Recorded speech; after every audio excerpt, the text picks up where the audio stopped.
हमारे विद्यालय के अध्यक्ष जो इस कार्यक्रम की अध्यक्षता कर रहे आदरणीय देवीदत्त गुरुवन जी, व्यवस्थापक महोदय आदरणीय अमरनाथ जोशी जी, अध्यापक अध्यापिकाएं, यहाँ पर उपस्थित अपने अभिभावक बंधु और छोटे छोटे प्यारे बच्चों, आज बहुत हर्ष का विषय है कि आज के दिन हम लोग 1947 में आजाद हुए, यानी कि लगभग 200 साल हमने अंग्रेजों की गुलामी करी। अंग्रेजों से पहले हमने फ्रांसीसी और आजाद होते समय जब इसका समारोह बनाया जा रहा था, इसमें झंडा फहराया जा रहा था, वो दृश्य भी हम सब लोगों को नहीं भूलेंगे। जितना उत्साह आज बच्चों में है, उस समय उतना उत्साह देश के लोगों में था। लगभग दोनों ओर बैठने के लोगों की सुविधाएं करी गई, लेकिन देखते देखते उस समय लगभग 5 लाख लोग वहां पर एकत्रित हुए, यानी कि इतनी बड़ी संख्या विश्व के इतिहास में, इतने ज्यादा मानव का एक जगह पर एकत्र होना, ये सब बहुत बड़ी घटना है। अक्सर हमने देखा होगा कि इस तरह की घटनाएं कुंभ में घटती है। कुंभ में एक रिकॉर्ड हम लोग बनाते हैं कि ज्यादा से ज्यादा लोग एकत्रित होते हैं, लेकिन जब हमारा देश आजाद हुआ तो 5 लाख लोगों का एक स्थान पे इकट्ठा होना एक बहुत बड़ा विश्व का रिकॉर्ड भी माना गया। उस समय वो लोग भीड़ के दबाव से खड़े नहीं रह पा रहे थे। उस समय ऐसा नहीं था कि वहां पर पुरुष ही इकट्ठे होते थे, वहां पर महिलाएं भी इकट्ठी होती थी, और महिलाओं में ऐसी महिलाएं भी थी जो अपने दूध मोए बच्चे को भी लेकर आई थी। जब भीड़ बढ़ती जाती थी, उनको लगता था हमारे बच्चे दब रहे हैं, तो उनको आसमान में उछाल देती थी उस समय, और फिर उन बच्चे को पकड़ लेती थी। तो कई लोग जो प्रत्यक्षदर्शी हैं वो ऐसा कहते हैं कि उस समय ऐसा लग रहा था कि आसमान से भगवान बच्चों को था, वो भी उस कार्यक्रम स्तर पे बड़ी मुश्किल से पहुंच पाए। वह लोगों के कंधे और कंधों पे पांव रख के वो उस मंच पे चढ़े। हमें याद होगा कि जब झंडारोहण समारोह था, उस समारोह में भारत का झंडा फहराना था और ब्रिटेन का झंडा उतरना था।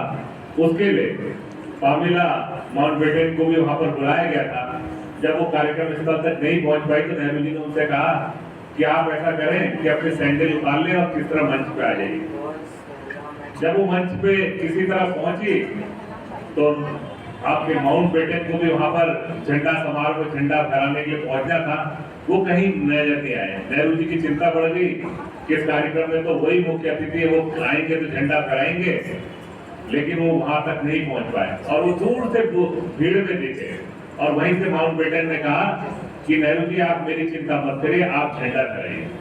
और उस समय नेहरू जी ने झंडा फहराया और उस शाही बुग्गी से माउंटबेटन ने खड़े होकर उस झंडे को सलामी दी।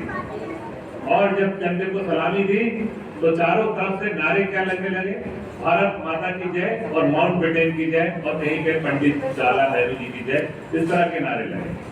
यानी कि भारतीय इतिहास में लोग का ये मानना है कि पहली बार जिन अंग्रेजों ने हमारा उत्पीड़न किया उसको इतना सम्मान दिया गया, उसकी जय जयकार लगाई गई। माउंटबेटन के रेटे खड़े हो गए, वो उनके आंखों से आंसू आ गए, क्योंकि सभी जानते हैं कि उनकी पर नानी थी, जिनको आप जानते हैं विक्टोरिया सेकंड के नाम से कहा जाता है, जो भारत में पहले एक बार आई थी, उनको भी इतना सम्मान नहीं मिला। यानी भारतीयों ने जो जलियांवाला बाग का नरसंहार है 1919 में, और जो 1857 क्रांति की पहली लड़ाई है जिसमें अंग्रेजों ने भारतीयों के साथ बड़ा दुर्व्यवहार किया, उसको भी भुला दिया। किसी तरह झंडा फहरा तो एक अद्भुत घटना वहां पर देखने को मिली कि झंडे के चारों ओर इंद्रधनुष बन गया। ये इसकी फोटो आज भी आपको राष्ट्रपति या संग्रहालय या वहां जाएंगे आपको तो फोटो मिल जाएंगी। तो यानी प्रकृति ने भी हमारा साथ दिया, प्रकृति भी खुश हो गई। 3 कलर का हमारा तिरंगा जो झंडा है, जो वैसे ही बहुत सुंदर दिखता है, उसके बाहर से मानो इंद्रधनुष ने और रंगों की छटा बिखेर। एडविन माउंटबेटन की जो वाइफ थी, उन्होंने उस बुग्गी में उन महिलाओं को बैठा के उनको उस जगह से दूसरी जगह ले गई, और नेहरू जी को उस बुग्गी के हेड होता है, आपने देखा होगा जिसमें तिरपाल लगा होता, नहीं जाएंगे। इसीलिए रिचर्ड एटली जो वहाँ के तत्कालीन प्रधानमंत्री थे, उन्होंने कहा भारत को आजादी दे देनी चाहिए। उन्होंने कहा था हम भारत को आजादी दे देंगे और माउंटबेटन को खासकर इसके लिए लुईस माउंटबेटन को खासकर इसलिए यहाँ भेजा गया। जब लुईस माउंटबेटन भारत आए तो उन्होंने सब जगह की देखी परिस्थिति देखी, तो श्री राजगोपालाचार्य उस तरह भारत के गवर्नर होते थे। उन्होंने कहा कि अगर आप हमें माउंटबेटन ने एक उनसे कहा, गांधी जी और इन सब लोगों से कहा कि आप इस समस्या का हल करिए। और उस समय मोहम्मद अली जिन्ना से कहा गया कि आप भारत के प्रधानमंत्री बन जाए, लेकिन देश का बंटवारा मत कीजिए। लेकिन अपनी बात पे अड़े थे। उन्होंने गांधी जी को एक बहुत महत्वपूर्ण मीटिंग में बुलाया। उन्होंने गांधी जी से कहा कि आप इस समस्या का निदान कर दीजिए। लेकिन जब गांधी जी उस मीटिंग में पहुंचे तो माउंटबेटन अपनी कुर्सी को छोड़कर उनको वहां पर लेने गए, तो गांधी जी ने अपने ऑटो पर उंगली रखी और ऑटो पर उंगली रखने के बाद वो उनसे वापस जाने के कहने लगे कि मैं अपना स्थान स्वयं ले लूंगा। तो माउंटबेटन समझ गए कि आज गांधी जी का मौन व्रत है, और गांधी जी मौन व्रत दो ही अवस्था में तोड़ते हैं।